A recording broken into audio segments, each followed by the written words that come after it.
তোমার কাছে? যেহেতু একটা আমার একটু কষ্ট করে আছে, বিশাল বড়। ওরে বাপ,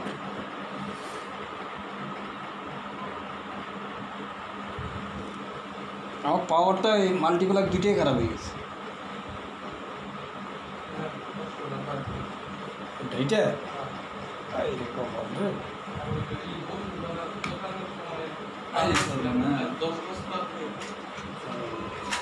আমার দুইটাই খারাপ হয়ে গেছে, সুইচগুলো খারাপ। এমনি ঠিক আছে।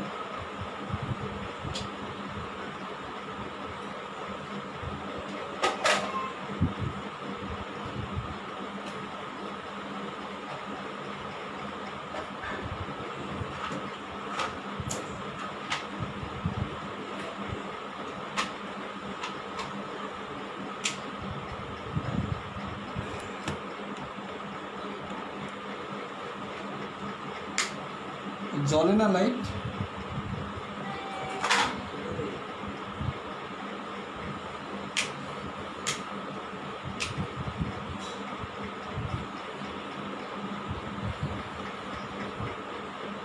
ফাইন, ঠিক আছে। ওকে ওকে ওকে।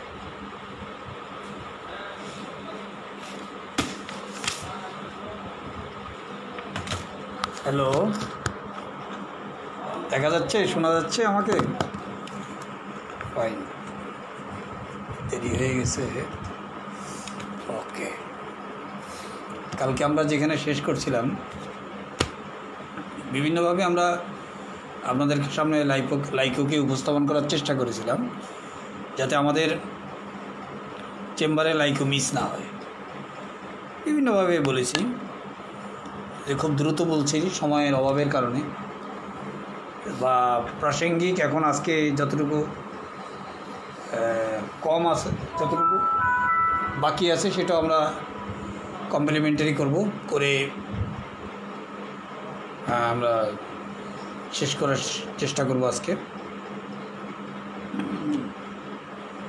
এখন 10:19 বাজে প্রায়।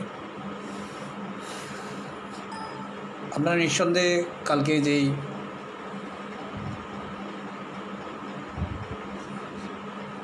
কালকে যে আমরা যে লাইকো নিয়ে আপনাদের সাথে শেয়ার করেছিলাম, আপনাদের অনেকের কোনো কনফিউশন থাকতে পারে, বা এনি কোশ্চেন বা এনি কোয়ারি,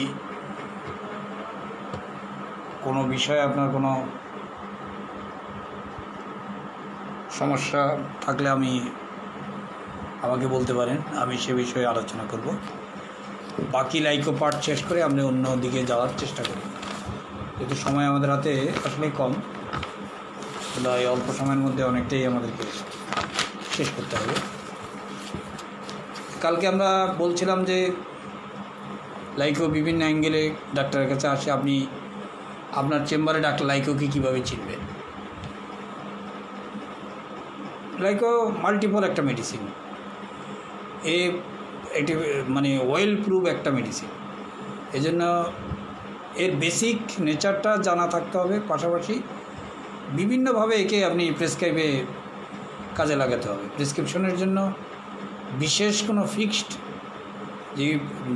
যে মেডিসিনগুলো অনেক প্রুভিং হয়, অনেক বেশি পরিমাণে প্রুভিং হয়েছে এবং অনেক বেশি স্টেরয়েডরা এর উপরে কাজ করেছে, সেই মেডিসিনগুলো আসলে অনেক বেশি ইউজিং মেডিসিন, এবং এর অনেক জায়গায় ব্যবহার করার মতো জায়গা তৈরি হয়।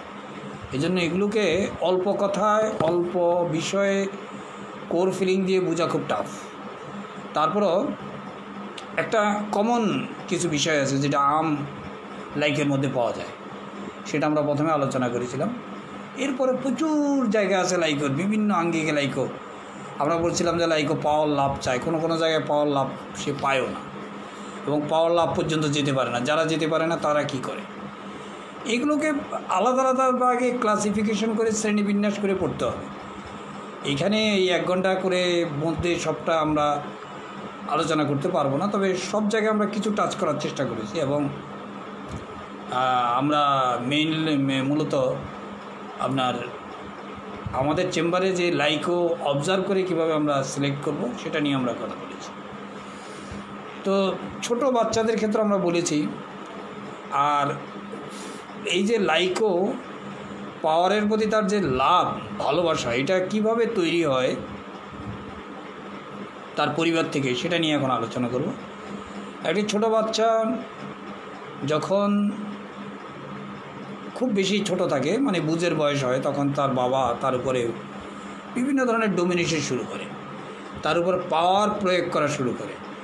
এটাই যখন সে আস্তে আস্তে বড় হতে থাকে, তার সারাউন্ডিং, তার পরিবারের বাইরে যখন যাওয়া শুরু করে সে, তখন সে মনে করে যে যেহেতু সে ডোমিনেট হয়েছে পাওয়ারের কাছে, এখন সে অন্যদেরকে ডোমিনেট করার জন্য চিন্তা করে। তবে সেক্ষেত্রে সে জানে যে আমি ওই সরাসরি ডাইরেক্ট কারো উপর ডোমিনেট করার মতো ক্ষমতা আমার নেই, তাই আমাকে টেকনিক্যালি এবং বিভিন্ন পদ্ধতি অ্যাপ্লাই করে আমাদেরকে আগে যেতে হবে।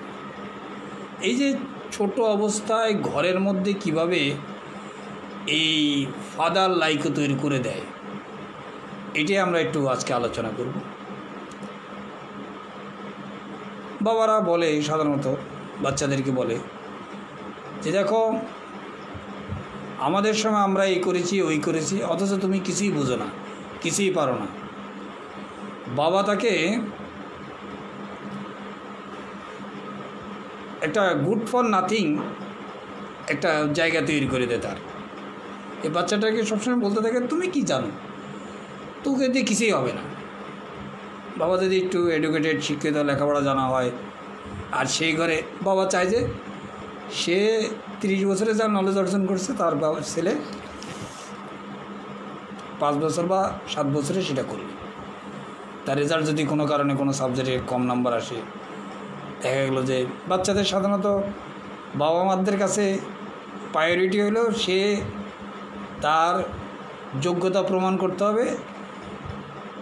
সে মানে বিভিন্ন প্রিপারেশনের যে তৈরি করে সেখানে সে কী ধরনের এক্সামিনে এগুলোতে মার্কে পায়, এটার উপর তার মূল্যায়ন হয় পরিবারে। এর বাইরে তাদের কাছে মূল্যায়নের আর কোনো জায়গা নেই। আমাদের ইন জেনারেল আর কি, জানি না ফরেন কান্ট্রি কীভাবে হয়।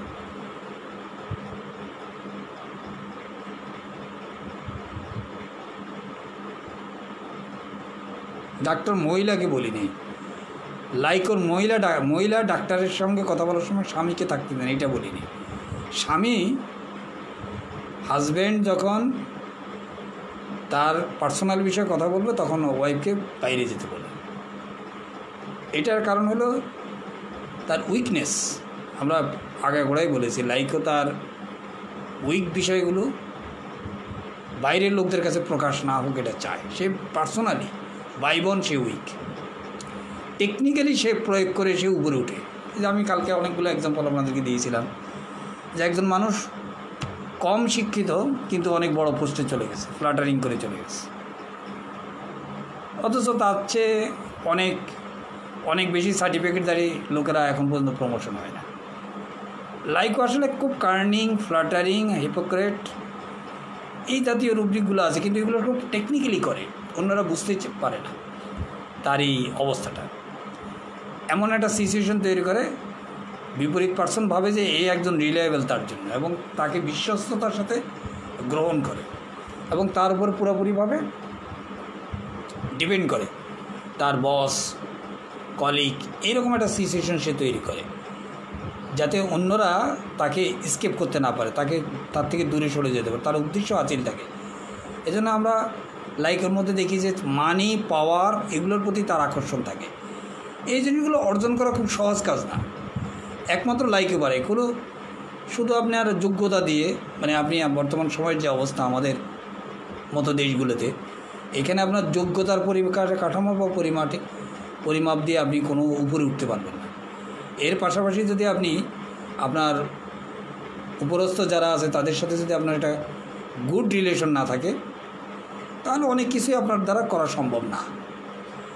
এটা লাইকো এইগুলো ব্যাপারে খুব উস্তাদ। সে জানে আমার যে যোগ্যতা, এই যোগ্যতা দিয়ে আমি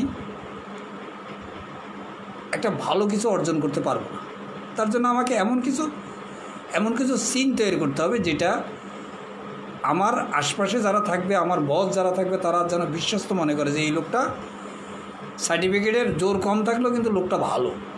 এটা যে কী ভালো এটাই ওরা বিচার করতে পারেন, কেননা সে তো অনেক অনেক বেশি ইন্টেলিজেন্ট। তার লেভেলে ইন্টেলিজেন্ট না হলে তাকে বোঝা খুব কঠিন।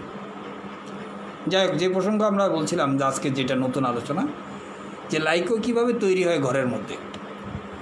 ছোটোবেলায় বাবা বলে তোকে দিয়ে কিছু হবে না। আমি বলছি না আপনার প্র্যাকটিসে এটা কাজে লাগবে, এমনটা না, আপনার কাছে রুগী আসে এরকম বলবো না, কিন্তু আপনার একটা আইডিয়া দেয়। কেন একটা সব জিনিস যখন আপনি জানবেন, আপনি যার সাথে ফাইট করবেন তার নেগেটিভ পজিটিভ সব জানা থাকে আপনার দরকার, তাহলে আপনি ফাইট করতে আপনার সুবিধা হবে। এই যে লাইকোকে তার পরিবারের লোকেরা লাইকো বানিয়ে দেয়, ডোমিনেট করে তার উপরে, এই জন্য সে পরবর্তী জীবনে অন্যের উপরে ডোমিনেশন করার জন্য তার দুটো জিনিস সে মনে করে, একটা হলো অর্থ থাকতে হবে, নাহলে তার পাওয়ার থাকতে হবে। আর পাওয়ার অর্জন করার জন্য যা কিছু প্রয়োজন তেমনটাই তার মধ্যে নেই, তখন সে প্ল্যাটারিং করা শুরু করে, ঠিক আছে। আর অর্থ ইনকামের জন্য সে অন্যকে ব্যবহার করে, এই অর্থাৎ সে শর্টকাট ওয়েতে আগাইতে চায় এবং সে এগিয়ে যায়। যারা আগাতে পারে না তারাই সেই লাইকগুলো আপনার সিক কন্ডিশনে চলে যায়, তারা অসুস্থ হয়ে যায়।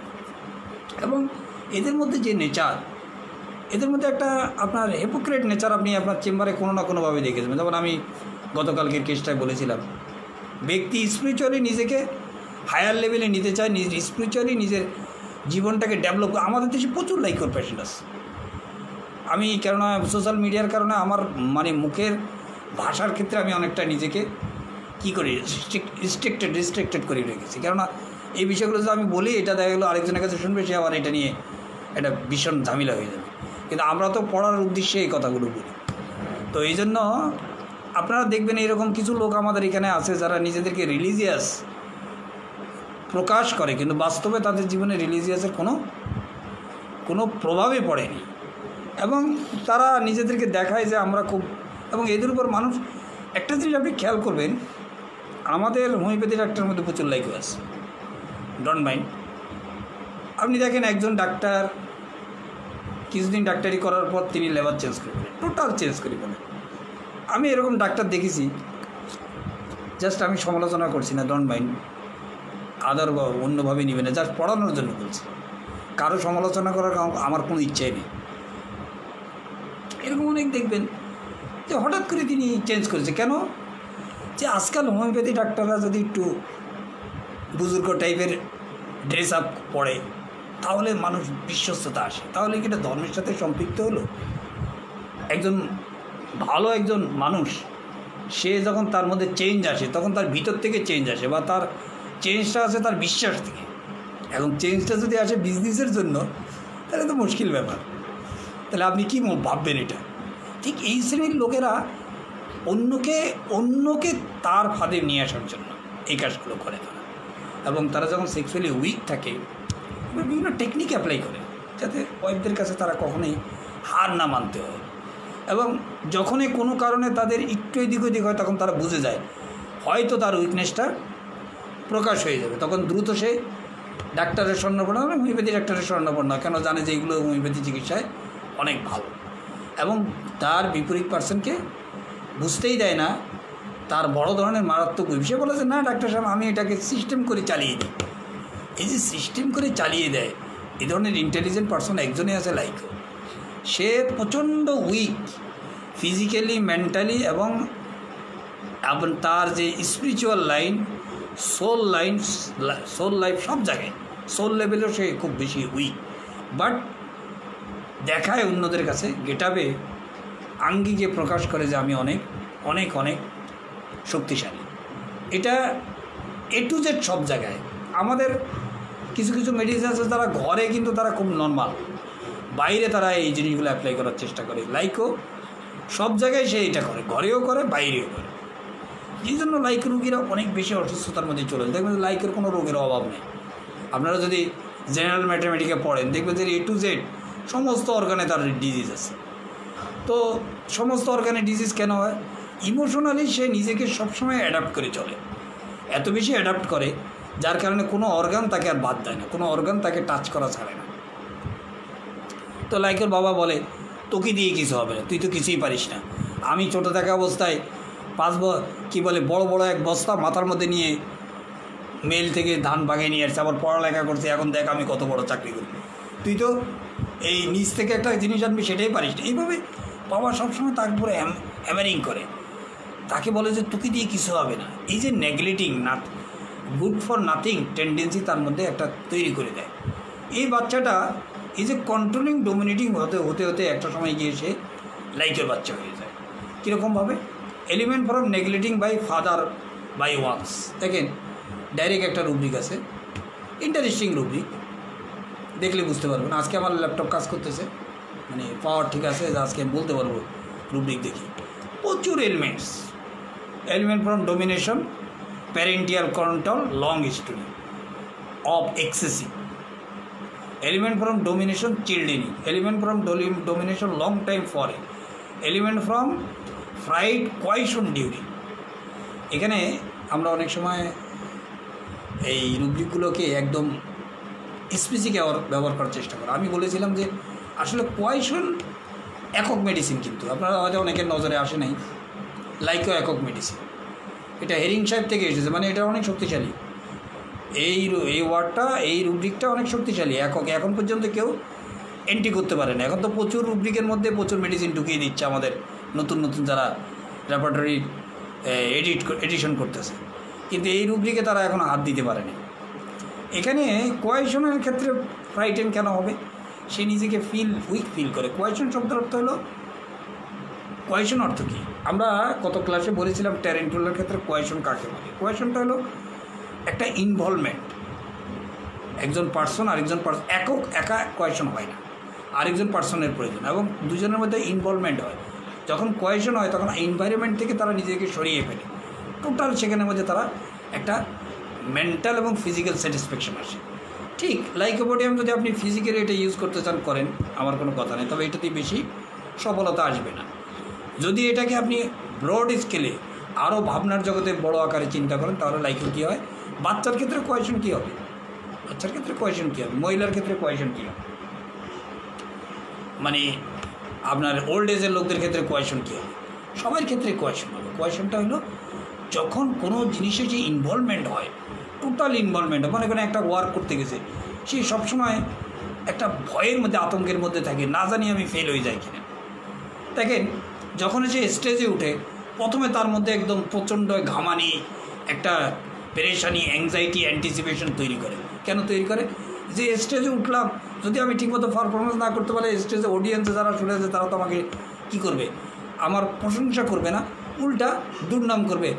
অডিয়েন্সে যারা থাকে তারা তো আর পরে করে না, ওই স্টেজে যে থাকা অবস্থায় তারা যা বলার বলে দেয়, হ্যাঁ, পারলে জুতো মরে। তো এরকম একটা ভয় তার মধ্যে কাজ করে। তখন সে নিজেকে কী করে? কোপ আপ করে। কোপ আপ একটা রুব্রিকে আছে। কোপ আপ করে সে নিজেকে ভিতরের দুর্বলতাকে বা একটা মানে উইল ফোর্স দ্বারা এটাকে সে কন্ট্রোল করে, স্টেমিনা তৈরি করে, শক্তি তৈরি করে সেই সামনের দিকে আগাতে চেষ্টা করে। একটা সময় গিয়ে সে পেরে উঠলে তার অডিয়েন্স থেকে তাকে যথেষ্ট কী করে? প্রশংসা করে, এবং তার সোশ্যাল পজিশন যেটা সে চেয়েছিল, ওপিনিয়ন যেটা চেয়েছিল অন্যদের কাছ থেকে, রেসপেক্ট অপিনিয়ন, সেটা সে পেয়ে যায়। কিন্তু শুরু করার আগে কোয়েশনে কী হচ্ছে? কোনো একটা কাজের মধ্যে সে টোটাল ইনভলভমেন্ট হওয়ার আগে তার মধ্যে কোয়েশনটা এখানে ভুলে যান, টোটাল ইনভলভমেন্ট এটাকে অর্জন করতে চায়। তার মধ্যে শুরু করার আগে তার মধ্যে একটা ভয় সবসময় কাজ করে যে কেন হয়তো বা আমি পারবো না, যদি না পারি তাহলে তো গেলই, লোকজন বলবে যে ও অমুক তো, আরে আমার হয়তো বাবাই একটা কাজ দিল, যা তোকে এখানে পাঠালাম, এই কাজটা করে আয়। বাবা তো ওকে সারা জীবন দেখ বলে আসছে তোকে দিয়ে কিছু হবে না। আমরা ছোটো থাকা অবস্থায় 15 কিলোমিটার সাইকেলিং করে যায়, স্কুলে যায়, লেখাপড়া করেছি, কলেজে পড়েছি, আর তুই রিক্সাতে করে যাস এখান থেকে এখানে, তাই তোর দুর্বল হয়ে যাস। কেমন করে কী করবি?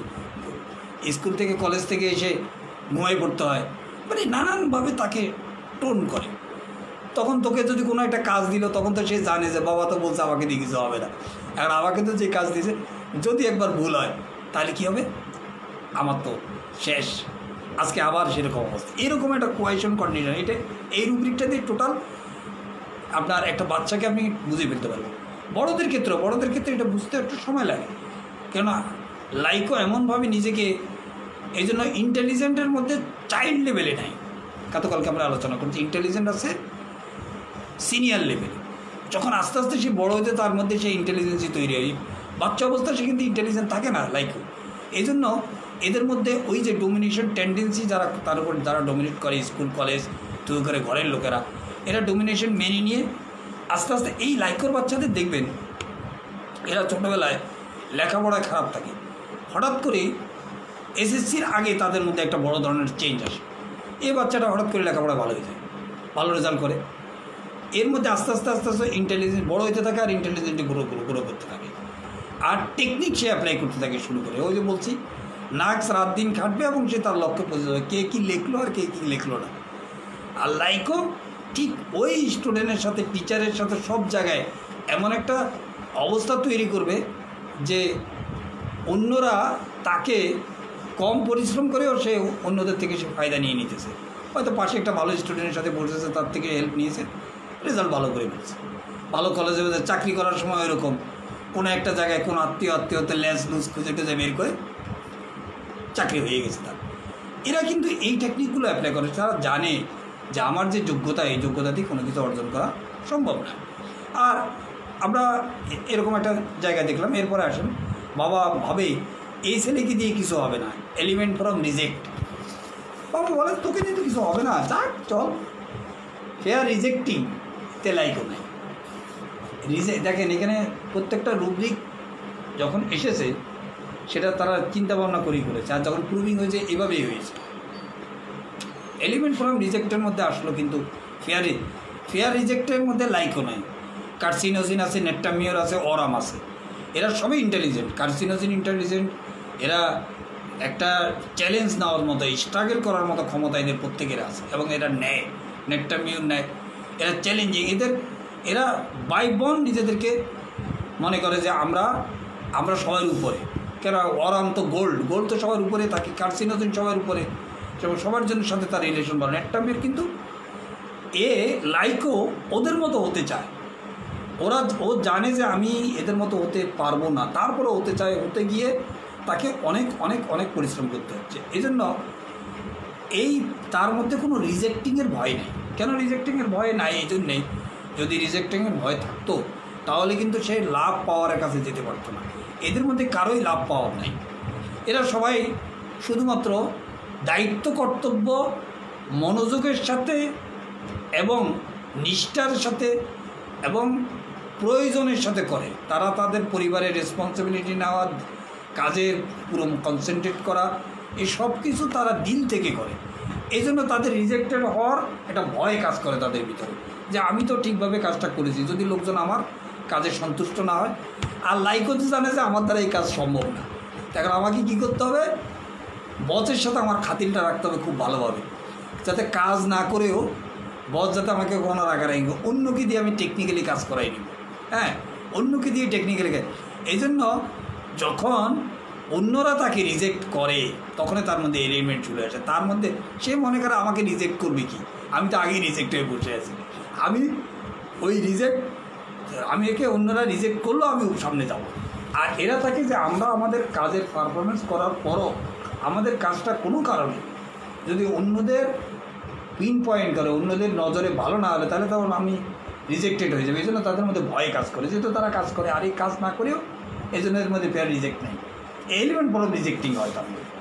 লাইকোর বাচ্চা একটা ধীরে ধীরে তার মধ্যে কী হয়, এই নেগলেক্টিং হতে হতে পরিবার থেকে, ফাদার থেকে তাকে রিজেক্ট করার মানে তোকে দিয়ে, রিজেক্ট মানে কি আমরা বলি না, রিজেক্ট মাল, যে দেখবেন গার্মেন্টসে রিজেক্ট মাল বের হয়, তো রিজেক্ট মালগুলো কি, এটা কিন্তু একেবারেই খারাপ না, তবে কোনো না কোনো জায়গায় তার কোনো ত্রুটি থাকার কারণে এটাকে সরিয়ে দেওয়া হয়েছে, যেটা মূল ধারার যে জিনিসগুলো এর থেকে আলাদা করে দেওয়া হয়েছে। মানে এদেরকে রিজেক্ট, এরা একটু তার মনে করা যায় যে এটা আমাদের এই যে জায়গা, এখানে যে স্ট্যান্ডার্ড, এই স্ট্যান্ডার্ডের সাথে এদের সম্পর্ক রাখা কোনোভাবে যাবে না। অন্য কোনো জায়গায় ওদেরকে দিয়ে কাজে লাগানো যাবে সেটা, কিন্তু বাবা মনে করে যে এটা তো রিজেক্ট মাল, এটাকে আমি যেভাবে চাইছি সেটা কিন্তু হবে না। এইখান থেকে তার সমস্যা শুরু হয়। তখন এই যে নেগলেক্টিং এবং রিজেক্টিং হয়, তখন দেখা যাবে যে সে একটা সময় গিয়ে তার বিহেভিয়ার প্রবলেম শুরু হয়, বিহেভিয়ারাল প্রবলেম শুরু হয়। এ এক ধরনের স্পয়েল চিলড্রেনে চলে যায়। স্পয়েল চিলড্রেন মানে কি, এর দুই ধরনের বিহেভিয়ার করা শুরু করে, ঘরে এক ধরনের বিহেভিয়ার, বাইরে আর এক ধরনের বিহেভিয়ার। আস্তে আস্তে তার ভিতরে এক ধরনের উগ্র নেচার তৈরি হয়, ঘরের মধ্যে সবাইকে ডোমিনেট করা শুরু করে, বাইরে গেলে একদম ভিজে বেড়া হয়ে যায়। এইভাবে হয়তো বাবার সামনে, আমরা একটা কেস বলছিলাম একটা মেয়ের ক্ষেত্রে, যে বাবার সামনে খুব শান্ত, জানে যে বাবা ডোমিনেট করে, মায়ের সাথে তো একদম দ্রিম ধ্রাম চলতে থাকে, আমাকে এটা দিতে হবে, এটা করতে হবে, এটা না করলে নয়, শুনবো না, মানবো না, ভাঙবো, ভাঙচুর করো।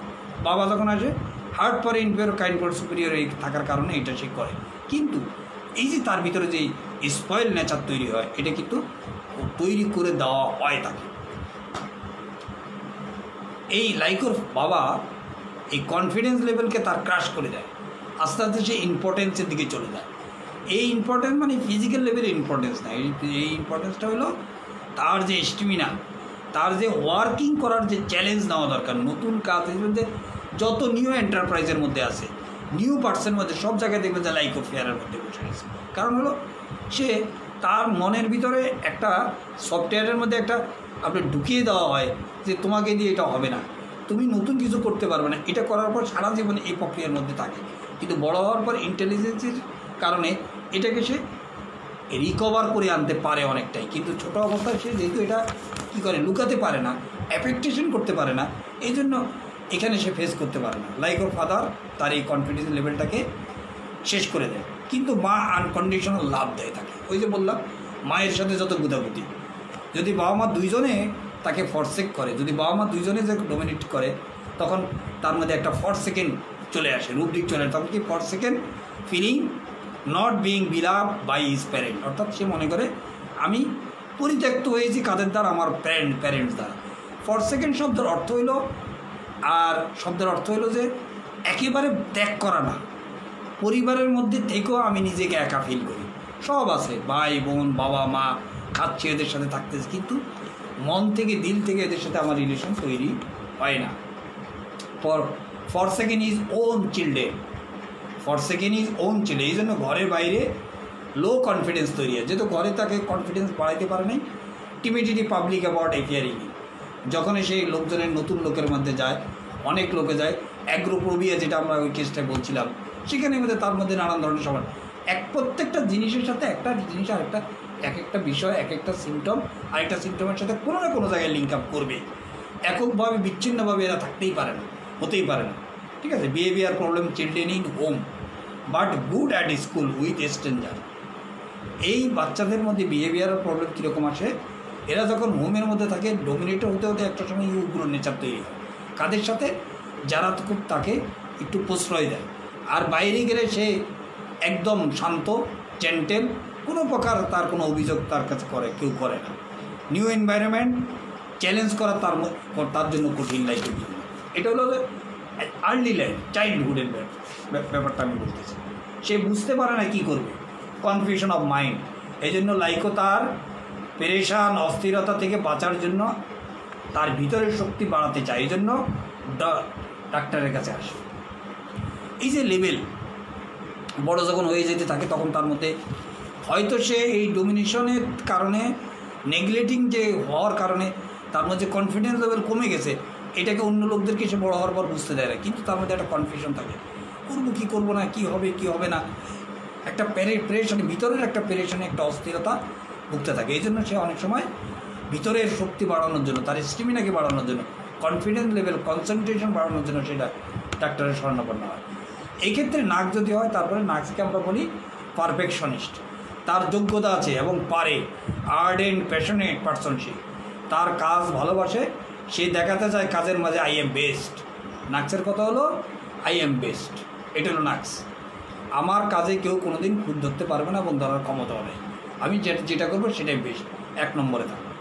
হ্যাঁ, টাকা ফ্রেম অর্জন করে তার কাজের মাধ্যমে, যদি কেউ তার কাজে আঙ্গুল তুলে অপেন্ডেড সুখে, নাক্স প্রচণ্ডভাবে ডিস্টার্বিং ফিল করে এবং নাক্সের ওখানে প্যাথোলজি তৈরি হয়ে যায়। হ্যাঁ, আমার মতো লোকের কাজ অন্যরা ভুল ধরতে পারলো, বা আমার পিন পয়েন্ট করতে আন্ডারলাইনে লাল দাগ দিতে পারলো, আমি তো আমার কাজের ক্ষেত্রে কোনো ধরনের আপোষ করি না, পারফেক্ট বেস্টভাবে করে। মোরালের জন্য নাক্সের মধ্যে সবচেয়ে বড় জিনিস হলো দুটো জিনিস, একটা মোরাল ফিলিং ওয়ান্ট অফ, আরেকটা সেন্সিটিভ মোরাল, দুটো একসাথে প্যারালাল চলে। এই জন্য কোনো কোনো জায়গায় সে মোরাল ফিলিং ওয়ান্টের আচরণ করে, কোথাও কোথাও সে মোরালিটি। এই যে কাজে মনোযোগ দেওয়া, কাজ, একটা সরকারি চাকরি করে একজন ভদ্রলোক, সে যদি নাক্স হয় সেও কিন্তু কাজে ফাঁকি দেবে না। নাক্স কেন ফাঁকি দেবে না? সে মনে করে এটা আমাকে গভর্নমেন্ট বেতন দিচ্ছে, টাইম মতো আমি অফিস যাবো এবং আমার টেবিলে যে কাজ আছে এটা টাইম মতো আমি ফিনিশ করবো, এবং অন্যরা কী করলো আর করলো না এটা নিয়ে আমার কোনো মাথা ব্যথা নেই। এটা তো নাক্সের একটা প্রচণ্ড গুডউইল আছে তার অফিসে, তার কাজের জায়গায়, কিন্তু সে কোনো প্রকার অনিয়ম পছন্দ করে না, যার কারণে অন্যরা তাকে ভালো চোখে দেখে না। কেন? স্রোতের ধারার সাথে সে তাল মিলিয়ে চলে না, চলে না। কিন্তু লাইকোপোডিয়াম স্রোতের ধারার সাথে তাল মিলিয়ে চলে। সে জানে যে আমাকে দিয়ে এত নিষ্ঠার সাথে, এত শ্রম দিয়ে, মনোযোগ দিয়ে, কনসেন্ট্রেশন দিয়ে কাজ করা সম্ভব না। অতএব সবাই যেমনি চলে, আর একটু বেশি ফ্লাটারিং করে টিকে থাকো বাজারে, ঠিক আছে?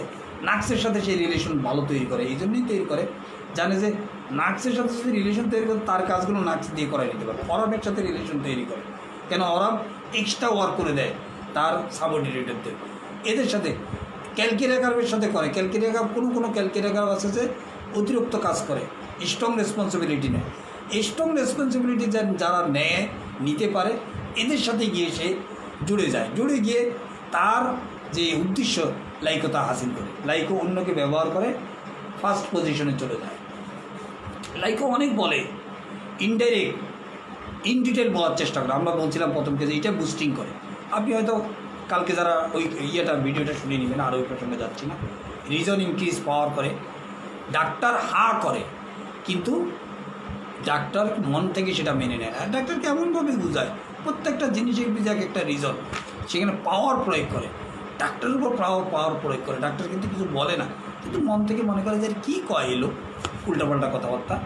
একটা ডাবল রোল হিপোক্রেসির মধ্যে থাকে, একটা ডাবল রোল, যেটা আমরা ফসফরাসের ক্ষেত্রে দেখি। ফসফরাসের লোকটা থাকে জেন্টেল, ফসফরাসের লোকরা থাকে তারাও ইন্টেলিজেন্ট, কিন্তু তাদের ইন্টেলিজেন্সই অন্যরকম। তারা একটা কমিউনিকেশন তৈরি করে, কেন? তাদের মধ্যে ওরকম কিছু নাই যে কোনো কোনো বিপরীত পার্সনের সাথে ফেস করা, নতুন জিনিস ফেস করা তাদের জন্য কষ্ট করে, এরকম ফসফরাসের মধ্যে নাই। এই জন্য ফসফরাস উদ্দেশ্য হাসিল করে অন্যভাবে, সবার সাথে তার গুড রিলেশন থাকে, সামাজিক অবস্থান তার একটা তৈরি থাকে। আর সামাজিক অবস্থান বাধ্য হয়ে তৈরি করে, কেননা তার সোশ্যাল পজিশন পাওয়ারের প্রয়োজন। ফসফরাস ইন্টেলিজেন্ট, হিসাব করে ডাক্তারের কাছে, এবং সব কিছু ফসফরাস ক্যালকুলেটিং আছে, তার কী করতে হবে, কোথায় কী করতে হবে এটা সে বুঝে, এই হিসাবে সে চলে। নেজাল প্রবলেম যাদের হয়, সেখানে নেজাল পলিভাগ থেকে শুরু করে সর্দি কাশি যাই হোক না কেন, এটা ইগোর একটা প্রবলেম। নাক কাটা যায়, আপনারা জানেন, নাক হলো মানুষের এটাকে আমরা সাইকোডাইনামিকই বলি। নোজ হলো আপনার ডিগনিটি, নোজ হলো আপনার আইডেন্টিটি। আগের দিনে আমি দেখিনি, শুনেছি যে আগের দিনে বিচার হলে নাকে খড় দেওয়া হতো। আরে বাবা, কান ধরে 10 বার উঠবস করে, সেটা না করে নাকে খড় দেয় কেন?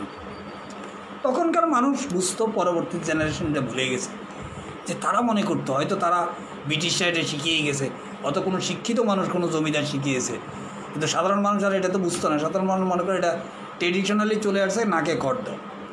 নাক মানে কি? আইডেন্টিটি। নাক সবার সামনে থাকে, আমার নাক, আমার ইগো। কোনো কারণে কোনো মানুষের মধ্যে যদি ইগো হার্ট হয়, কোনো কারণে যদি তার জীবন চলার ক্ষেত্রে তার ইগোকে সে ডেভেলপ করতে না পারে, তখনই তার মধ্যে এইভাবে নোজের প্রবলেম শুরু হয়।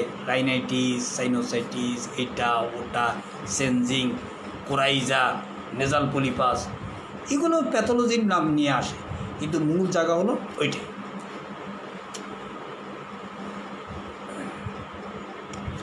লাইকো সবসময় তার ফেয়ারকে ওভারকাম করে, নিজেকে প্রেজেন্ট করে, ট্যালেন্টেড প্রকাশ করে, তার পাওয়ার দেখায়, তার পা কাঁপে, কিন্তু কথার বোল্ডনেস আছে, সুন্দরভাবে ডেলিভার করে, কোনো ফেলিওর তার মধ্যে নাই। যে কোনোভাবে তাকে প্রুভ করবে যে আমার দ্বারা এটা করা সম্ভব। লাইকো সবসময় আগে থাকতে চায়, যদি কোনো কারণে না পায় তাহলে লাইকো শেষ। লাইকো সবসময় নিজেকে সবার উপরে রাখতে চায়, সবার উপরে দেখতে চায়, মানে একটা পজিশনের মধ্যে দেখতে চায়, যে স্টেজের মধ্যে যদি 100 চেয়ার থাকে তার মধ্যে লাইকের জন্য একটা চেয়ার থাকতেই হবে। যখন সেটা কোনো কারণে সে পায় না, এই জায়গার থেকে সে বঞ্চিত, তাইলে লাইকের শেষ, লাইকও জিন্দা লাশ হয়ে যাবে। লাইকও টপ লেভেলে যেতে চায়, ফ্লাটারিং করে, শিক্ষাগত যোগ্যতা কম অথচ বড় পোস্টে চাকরি করে। সে জিমে যায়, তখন নাক দিয়ে তার ব্লিডিং হয় না।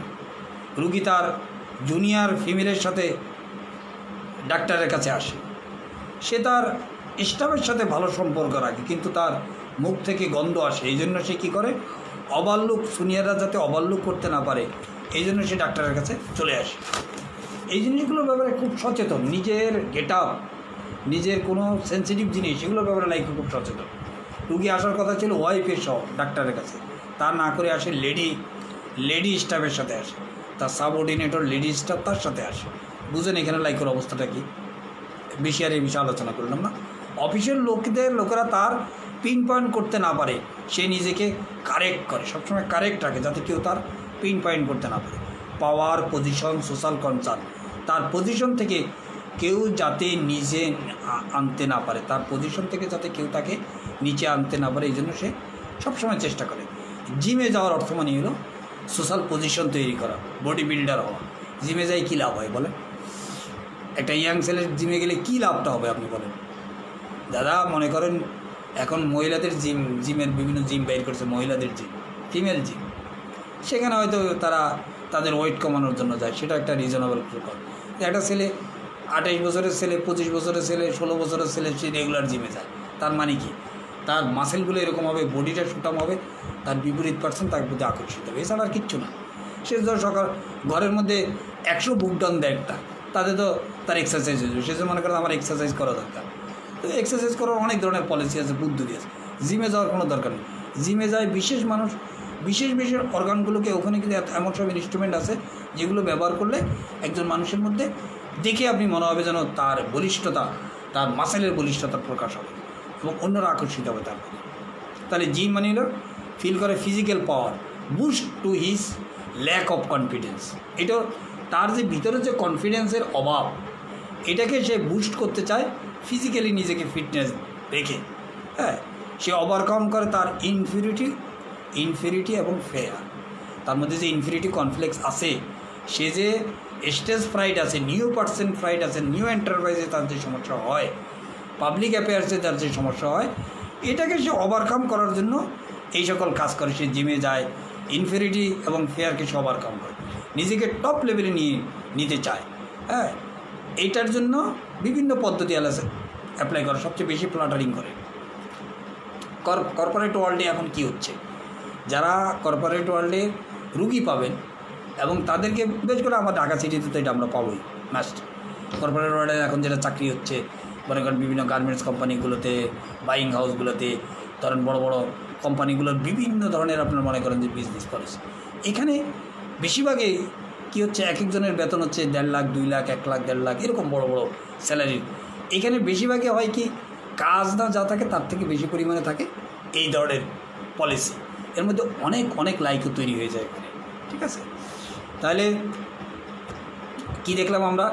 কর্পোরেট ওয়ার্ল্ড দেখলাম, মিসম্যাচ অফ এডুকেশন এবং সিনিয়রিটি, প্রফেশন, তার যে প্রফেশন, কারেক্ট পার্সোনালিটি, এগুলো সব মিলে হলো লাইক।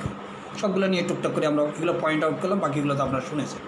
50 কেজি জিনিস এমনভাবে বানাবে 5,000 টাকা সে বিক্রি করবে।